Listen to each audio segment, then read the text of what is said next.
Hi hello இந்த வீடியோவில் நம்ம என்ன பார்க்க போகிறோன்னு பார்த்தீங்கன்னா BA English first year first செமஸ்டரில் வரக்கூடிய லிட்ரரி ஃபார்ம்ஸ் அண்ட் டேர்ம்ஸ் இந்த சப்ஜெக்டான ஒவ்வொரு யூனிட்க்கும் உடைய ஆன்சர்ஸ் எஸ்ஏஸ் தான் வந்து நம்ம பார்க்க போகிறோம். இதுக்கு வந்து நம்ம காலேஜில் ஒரு புக் வந்து ப்ரிஸ்கிரைப் பண்ணுவாங்க.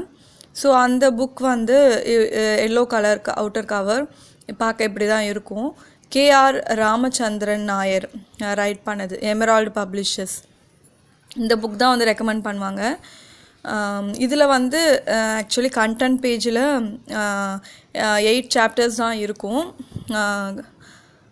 சாப்டர் 1ல் பார்த்தீங்கன்னா போயட்ரி, அண்ட் சாப்டர் 2ல் essay and criticism, chapter 3 short story, biography and autobiography இருக்கும். சாப்டர் 4ல் ட்ராமா, சாப்டர் 5 நாவல், சாப்டர் 6ல் வந்து the English drama and Shakespeare, and chapter 7 வந்து மூமெண்ட்ஸ், அண்ட் சாப்டர் 8ல் வந்து ஷார்ட் நோட்ஸ். இப்படி தான் வந்து இருக்கும். இது நாங்கள் படிக்கும்போது போர்ஷன்ஸ் வந்து இந்த கண்டென்ட்லேயே வந்து போயிட்ரி படிச்சிருக்கோம், அந்த எஸ்ஏஸ் படிச்சிருக்கோம், கிரிட்டிசிசம் படித்ததில்லை.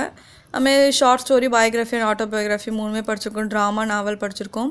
பட் கீழே இருக்க மீதி 3 டாபிக்ஸில் ஷார்ட் நோட்ஸை மட்டும் ஒரு சிலது படிச்சிருக்கோம். ஸோ இந்த மாதிரி எங்களுக்கான போர்ஷன்ஸ் இது தான். இப்போ வந்து கொடுத்துருக்க சேஞ்ச் ஆன போர்ஷன்ஸ் வந்து என்னன்னு தெரியாததுனால உங்களுக்கு காமனாக வந்து எல்லா நோட்ஸுமே வந்து கொடுத்துட்றேன். உங்களுக்கு அதில் என்ன தேவையோன்ற அதை மட்டும் வந்து நீங்கள் எடுத்துக்கலாம். ஓகே, ஃபஸ்ட்டு வந்து நம்ம கொடுத்துருக்க டாபிக் பார்த்தீங்கன்னா இதில் வந்து போய்ட்ரி தானே கொடுத்துருக்காங்க. போய்ட்ரி ஃபஸ்ட்டு தெரிஞ்சுக்கிறதுக்கு முன்னாடி லிட்ரேச்சர் அப்படின்னா என்னென்னு தெரிஞ்சுக்கணுன்றதுக்காக what is literature, what is poetry, போய்ட்ரிலே 2 டைப்ஸ் இருக்குது, சப்ஜெக்டிவ் அண்ட் ஆப்ஜெக்டிவ் போய்ட்ரி. இதெல்லாம் வந்து தெரிஞ்சுக்கிட்டு தான் வந்து போய்ட்ரியில் எத்தனை டிவிஷன்ஸ் இருக்குன்றதெல்லாம் நம்ம பார்ப்போம். இந்த வீடியோ பொறுத்த வரைக்கும் இது ரொம்ப லென்த்தாக இருக்கிறதுனால உங்களுக்கு நான் இதில் என்ன சொல்ல போகிறேன், யூனிட் 1ல் இருக்க போய்ட்ரியில் what is literature, what is poetry, subjective and objective, இது எல்லாமே ஜஸ்ட் இன்ட்ரோவாக கொடுத்தா போதும். இதை பற்றி நீங்கள் டீப்பாக ரைட் பண்ணணுன்ற எந்த அவசியமும் கிடையாது. ஜஸ்ட் லிட்ரேச்சர்னால் என்ன அப்படின்ற ஒரு 2 or 3 லைன்ஸில் கொடுத்தா போதும். ஓகே, இதில் வந்து இந்த 3 விஷயமும் சொல்கிறேன். அடுத்து லிரிக், ஓடு, சோனெட், இந்த 3 சொல்ல போகிறேன்.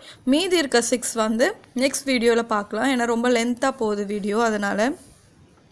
இதில் ஆல்ரெடி நான் சொன்ன மாதிரி லிட்ரேச்சர்னால் என்னன்னு தெரிஞ்சால் மட்டும் போதும். அதுக்கு ரொம்ப டீட்டெயில்டு எக்ஸ்ப்ளனேஷன் நம்ம கொடுக்க தேவையில்லை. அப்படின்னா என்ன, அதுக்கு ஒரு ஆத்தர் அதுக்கான டெஃபினேஷன் எதாவது கொடுத்துருந்தா அதை எழுதலாம், இல்லை நிறைய ஏதாவது எக்ஸாம்பிள்ஸ் வேணால் கொடுக்கலாம். அந்த மாதிரி வந்து இதுக்கு எல்லாத்துக்குமே நம்ம கொடுத்துன்னு போகலாம். இங்கே பாருங்கள், ஃபஸ்ட்டு பாருங்கள், வாட் இஸ் லிட்ரேச்சர். லிட்ரேச்சர் உங்களுக்கு ஃபுல்லாகவே இப்போ அந்த புக்கில் இருக்க கண்டென்ட் ஃபுல்லாகவே நான் உங்களுக்கு எதுக்கு காட்டுறேன் அப்படின்னா, நான் ஒரு சில பாயிண்ட் இதை குறிச்சிருக்கேன் இல்லையா, அந்த பாயிண்ட்டு மட்டும் நீங்கள் படித்தா போதுன்றதான் என்னோடய அபிப்பிராயம். உங்களுக்கு நான் குறித்த பாயிண்ட்ஸை விட நீங்கள் அதில் வேறு எதாவது பாயிண்ட் எனக்கு இது ஈஸியாக இருக்குது, நான் எதை படிச்சுக்கிறேன் அப்படின்னு உங்கள் விருப்பம், உங்கள் விஷ் ஆல்வேஸ். ஸோ நீங்கள் வேறு எதாவது விருப்பப்பட்டிங்கன்னா அந்த லைன்ஸ் கூட நீங்கள் எடுத்து படிக்கலாம். நான் குறிச்சிருக்க பாயிண்ட்ஸ் மட்டும் நான் எக்ஸ்பிளைன் பண்ணுறேன், அதுவே போதுமானது என்னை பொறுத்த வரைக்கும். ஓகே, வாங்க இந்த எக்ஸ்ப்ளனேஷன் பார்க்கலாம். First what is literature. So இதுக்கான ஆன்சர் வந்து literature is one of fine arts like music and painting. So fine ஆர்ட்ஸில் வந்து மியூசிக், பெயிண்டிங் இதெல்லாம் இருக்கும். இந்த வகையில் லிட்ரேச்சரும் ஒன்று அப்படின்னு சொல்கிறாங்க. ஸோ இந்த லைன் ரொம்பவே இம்பார்ட்டண்ட் லைன்ட்டு. அதோட பார்த்தீங்கன்னா நான் எங்கே குறிச்சிருக்கேன்னா, literature reflects and interest in the world of reality as well as imagination and our love of form and order.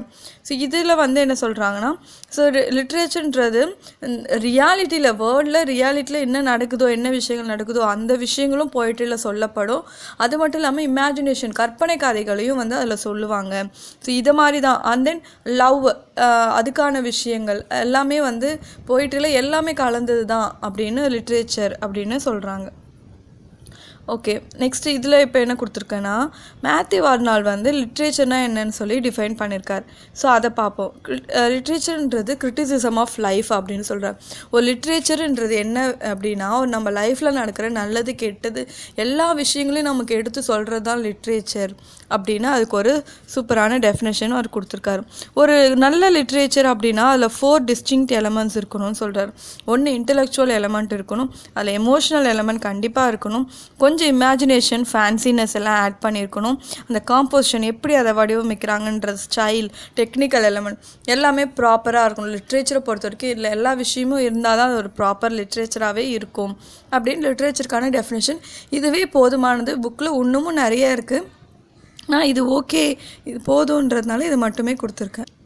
இப்போ வாட் இஸ் போயிட்ரி, போயிட்ரினா என்னன்னு பாருங்கள். Poetry is that kind of literature.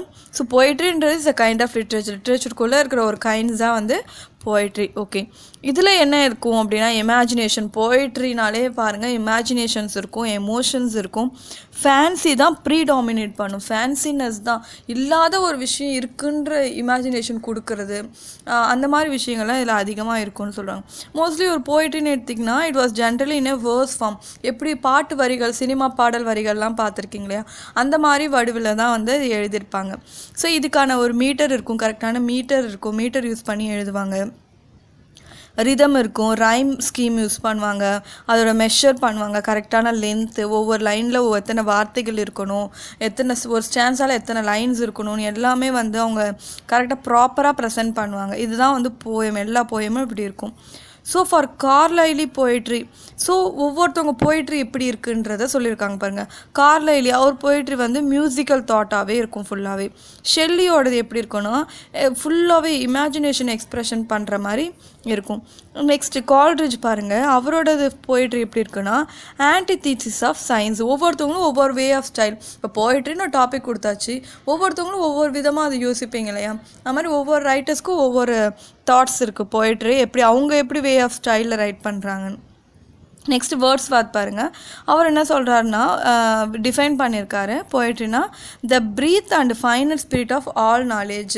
So அப்படின்னு ஒரு சூப்பரான ஒரு லைனை வந்து எக்ஸ்பிளைன் பண்ணியிருக்காரு. ஸோ இதுதான் வந்து சுவாசமே, ஒரு நாலேஜ், ஒரு ப்ராப்பர் நாலேஜ் கிடைக்குன்னா போயிட்ரி மூலிமா கிடைக்குன்ற மாதிரி அவரே எக்ஸ்பிளைன் பண்ணியிருக்காரு. இதுவே வந்து போதுமானது. போயிட்ரினா என்னென்னு தெரிஞ்சுக்கிறதுக்கு அப்படின்னா டெஃபினேஷன் கொடுத்தாச்சு, எப்படிலாம் எழுதுவாங்கன்னு தெரிஞ்சாச்சு, ஒரு 2-3 ஆத்தர்ஸ் வச்சு எக்ஸாம்பிளை கொடுத்தாச்சு. Okay, next subjective and objective poetry பாருங்கள். சப்ஜெக்டிவ் போயிட்ரிக்கு இன்னொரு நேம் பர்சனல் போயிட்ரின்னு சொல்கிறாங்க. It's a poetry of self-delineation and self-expression.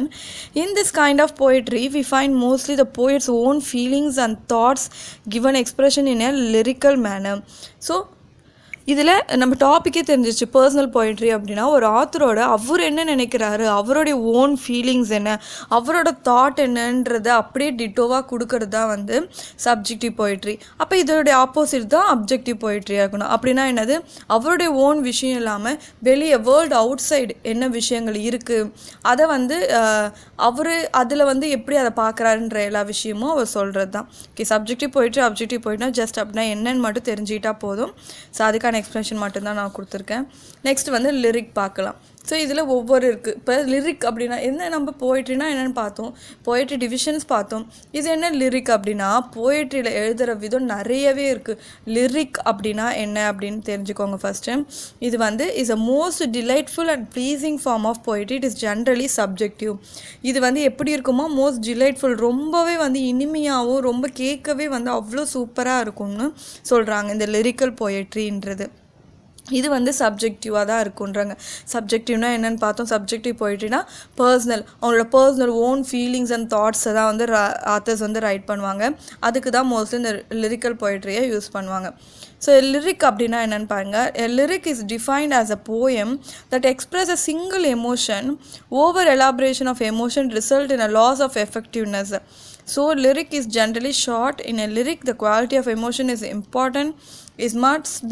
It must embody a worthy emotion, and it must express us by the sincerity of its utterance.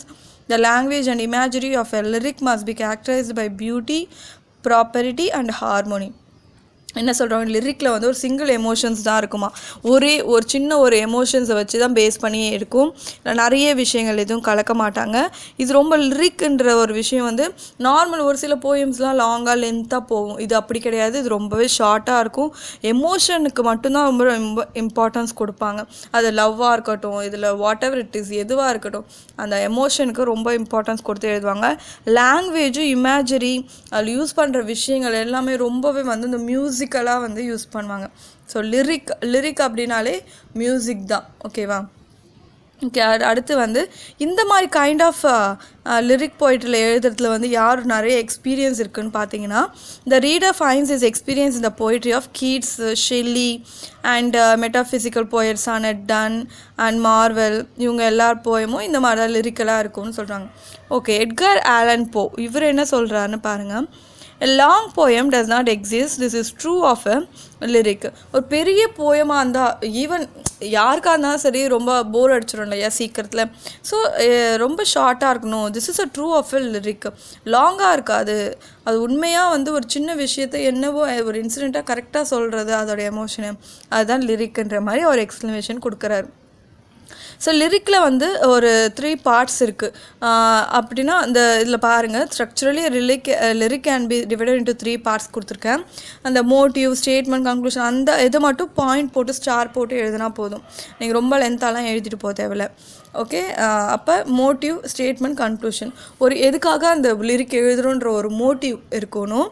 And then அதுக்கான statement எதுக்காக அதை எழுதுறோன்ற அதை full content கொடுப்போம். And then அதோட conclusion கொடுத்துருவோம். இவ்வளோ தான். ரொம்ப ஷார்ட்டாக வந்து நம்ம லிரிக்ன்ற போய்ட்ரியை முடிச்சிருவாங்க writers. Much of the beauty of a lyric depends on its expression. So the poet has to choose words and their arrangements with great care. So lyric அதோடைய பியூட்டி ஆஃப் த லிரிக்கே வந்து அது எப்படி சொல்கிறாங்க, எந்த விதத்தில் அதை எக்ஸ்ப்ரெஸ் பண்ணுறாங்கன்றத தான் இருக்குது.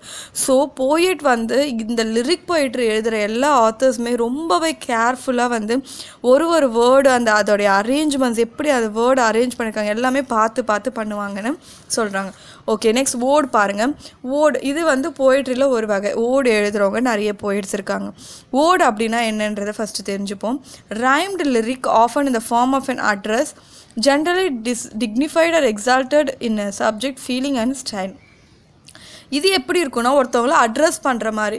இப்போ லைக் காம்பேரிங் பார்த்துருக்கீங்களா? இப்போ காம்பேரிங் ஒருத்தவங்க நிற்பாங்க, ஒரு ஃபங்க்ஷன் நடக்க போகுதுன்னா இது இப்படி இவங்க வர போகிறாங்க, இவங்க இது பண்ண போகிறாங்க, இவங்க நிறைய விஷயங்கள் பண்ணியிருக்காங்க அப்படின்னு மற்றவங்களை புகழ்ந்து பேசுவாங்க இல்லையா, கம்பேர் பண்ணுறது இருக்கு இல்லையா.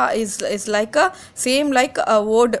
அதான் அட்ரஸ் பண்ணுறது, மற்றவங்களை வந்து ஒரு விஷயத்தை அட்ரஸ் பண்ணி சொல்கிறது தான் வந்து வேர்டுன்னு சொல்கிறாங்க. And word may be written on an important public event or the death of a distinguished person. Word mostly எதுக்கு ரைட் பண்ணுறாங்கன்னு பாருங்கள். ஒரு பப்ளிக் ஈவெண்ட்லாம் சொன்னேன் இல்லையா, இப்போ கம்பேர் பண்ண மாதிரி பேசுகிற ஈவெண்ட்டுக்கு யூஸ் பண்ணுவாங்க, வேர்டு எழுதுவாங்க. அப்படிலாம் ஒருத்தவங்க இறந்துட்டாங்க, அவங்கள பற்றி பேசுகிறாங்க அப்படின்னா வேர்ட் ரைட் பண்ணுவாங்க. வேர்ட் அப்படின்ற வேர்டே வந்து க்ரீக் ஆரிஜின் தான். வேறு 2 traditions of word in Greece. இந்த வேர்டே வந்து 2 ட்ரெடிஷனாக வந்து ரைட் பண்ணுறாங்க. ஃபஸ்ட்டு டைப் வந்து டோரியன் வேர்ட். அப்படின்னா என்னன்னு மட்டும் போதும், அது ரொம்ப வந்து டீப்பாக போனால் நீங்கள் கன்ஃபியூஸ் ஆகிடும். நிறைய வேர்ட்ஸ் புதுசாக நிறைய ஆத்தர்ஸ் நிறைய வேர்ட்ஸ் நீங்கள் பார்க்க வந்து ரொம்ப கன்ஃபியூஸ் ஸ்டேட் ஆகிடும். அதனால் லிமிட்டடாக அப்படின்னா என்னென்னு மட்டும் எழுதினா போதும், அவ்வளோ டீப்பாக நீங்கள் இது பண்ணி வச்சுக்கணும் அப்படின்னு எந்த அவசியமும் இல்லை. செகண்ட் டைப் வந்து லெஸ்பியன் வேர்டு. இப்படின்னு 2 வேர்டு இருக்குது. ஓகேவா? Next Pindaric or Dorian ode. இந்த டோரியன் வேர்டுக்கு இன்னொரு நேம் என்ன சொல்கிறாங்க, பிண்டாரிக் வேர்டு. இதில் வந்து 3 parts இருக்குதுன்னு சொல்கிறாங்க, அதை மட்டும் தெரிஞ்சுக்கோங்க. ஸ்ட்ரோஃபி, ஆன்டிஸ்ட்ரோஃபி அண்ட் எப்போர்டு, இந்த 3 இருக்குன்றதை தெரிஞ்சுக்கோங்க. And then examples of words பாருங்கள். காலின்ஸோட இப்போ வேர்டு ரைட் பண்ண ஆத்தர்ஸ் நமக்கு தெரியணும், அது ஒர்க் என்னன்னு தெரியல. ஒரு எக்ஸாம்பிள் கொடுக்கணும் அப்படின்னா காலின்ஸோட ஓட் டு ஈவினிங் அண்ட் ஷெல்லியோட ode to the west wind ரொம்ப ஃபேமஸான போயட்ரி அது ரெண்டுமே. அண்ட் தென் இங்கிலீஷில் பார்த்தீங்கன்னா பென் ஜான்சன், மில்டன், கிரே இவங்க எல்லாருமே பிண்டாரிக் வேர்ட்ஸ் தான் எழுதியிருக்காங்க. பிண்டாரிக் வேர்ட்ஸ்னால் டோரியன் வேர்டு, அந்த வேர்ட்ஸ் தான் மோஸ்ட்லி ரைட் பண்ணியிருக்காங்க. ஆனால் மார்வெல் அவர் எந்த மாதிரி வேர்ட்ஸ் எழுதியிருக்காருன்னா பார்த்தீங்கன்னா ஹொராட்டியன் வேர்டு அப்படின்னு ஒரு அந்த மாதிரி வேர்ட்ஸ் எழுதுகிறோம். இப்போ லிரிக் போயட்ரி அப்படின்றது மட்டுமே தெரிஞ்சவங்களுக்கு போயட்ரியில் நிறைய வகையில் எழுதலான்றது தெரிய வந்திருக்கு. அது மட்டும் இல்லாமல் இதில் வந்து ஒரு வேர்டு அப்படின்னு எடுத்துக்கிட்டு அதில் ஒரு டிவிஷன்ஸ், அதுலேயே வந்து வேறு மாதிரி எழுதுகிற ரைட்டர்ஸ் நிறைய பேர் இருக்காங்க. ஸோ இதில் இவ்வளோ விஷயங்கள் இருக்குது போயட்ரின்ற ஒரு விஷயத்தில். சோனட்னா என்னன்னு பாருங்கள். சோனட்டுன்றது ஒரு 14 lines இருக்கிற ஒரு போயம். அந்த சோனட்னாலே 14 lines தான் இருக்கும் போயமே. ஓகேவா? இதில் எப்படி மீட்டர் என்ன மீட்டர் யூஸ் பண்ணிக்காங்கன்னா அயம்பிக் பென்டா மீட்டர்னு ஜென்ரலாக அதுதான் வந்து யூஸ் பண்ணுவாங்க. அது மட்டும் இல்லாமல் ப்ராப்பர் அரேஞ்ச்மெண்ட்ஸ் ரைம் ஸ்கீமோடு இருக்கும்.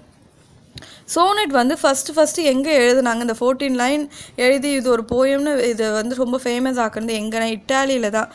Later of the 13th century வந்து இதை வந்து ரைட் பண்ணியிருக்காங்க இந்த மாதிரி ஒரு சோனட்ன்ற ஒரு விஷயத்தை. இதில் மோஸ்ட்லி வந்து இந்த 14 linesல ஃபஸ்ட்டு 8 lines வந்து ஆக்டேவ்னு சொல்லுவாங்க. நெக்ஸ்ட்டு 6 lines வந்து செஸ்டெட் அப்படின்னு சொல்லுவாங்க. சோனட் வந்து மொதல் இங்கிலாண்டில் இன்ட்ரடியூஸ் பண்ணது யாருன்னு பார்த்தீங்கன்னா வியாட் அண்ட் சரே. அது 16th century இதை வந்து இன்ட்ரடியூஸ் பண்ணியிருக்காங்க. இதை வந்து ஃபஸ்ட்டு வந்து இட்டாலியன் ஃபார்மில் இருந்ததுனால மொதல் இட்டாலியில் தானே வந்து அதை ஃபஸ்ட்டு ரைட் பண்ணாங்க, அதை டிஸ்கார்ட் பண்ணிட்டாங்க. அதோட ரைம் ஸ்கீமை மட்டும் அடாப்ட் பண்ணிக்கிட்டாங்க. அதோட மீட்டர் எப்படி எழுதணுன்ற ஒரு சில விஷயங்களை மட்டும் அடாப்ட் பண்ணிக்கிட்டாங்க. மோஸ்ட்லி காமன் தீம் இதில் என்னன்னு பார்த்தீங்கன்னா லவ் தான். லவ் வச்சு தான் வந்து மோஸ்ட்லி சோனட்ஸாக வந்து ரைட் பண்ணுவாங்க. இதில் இது மாதிரி எழுதியவங்க யாருன்னு பார்த்தீங்கன்னா Shakespeare, Philip Sidney and Elizabeth Barrett Browning, இவங்களாம் இதில் மாதிரி ரைட் பண்ணியிருக்காங்க. However several poets have used other themes also in their sonnets. லவ்ன்றது காமனாக யூஸ் பண்ணுறது, அது மட்டும் இல்லாமல் லைஃப் பற்றி 10th ஸ்டாண்டர்ட் புக்கில் வந்து ஃபஸ்ட்டு யூனிட்டோட போயம் லைஃப், அது ஹென்ரி வேன் டைக் ரைட் பண்ணியிருப்பார். அந்த போயம் வந்து சோனட் தான். அது வந்து 14 லைன்ஸ் இருக்கும். First 8 lines octave and last 6 lines sestet சொல்லுவாங்க. ஸோ இந்த ஃபார்மில் தான் இருக்கும். நீங்கள் இப்போ அது கூட போய் பார்க்கலாம் ரெஃபரன்ஸ்க்கு. ஸோ இதான் இந்த வீடியோவில் இது மட்டும்தான் பார்க்க முடியுது. இதுவே வந்து ரொம்ப நேரம் வந்து டைம் ஆகிடுச்சு. ஸோ ஓகே, நெக்ஸ்ட் வீடியோவில் மீதி பார்ப்போம். ஸோ இந்த சேனல் சப்ஸ்கிரைப் பண்ணுங்கள், ஃப்ரெண்ட்ஸ்க்கு ஷேர் பண்ணுங்கள், ஸ்டேட்டஸில் வைங்க, அப்போ தான் நிறைய பேருக்கு இது ரீச் ஆகும். Okay, thank you. Subscribe my channel.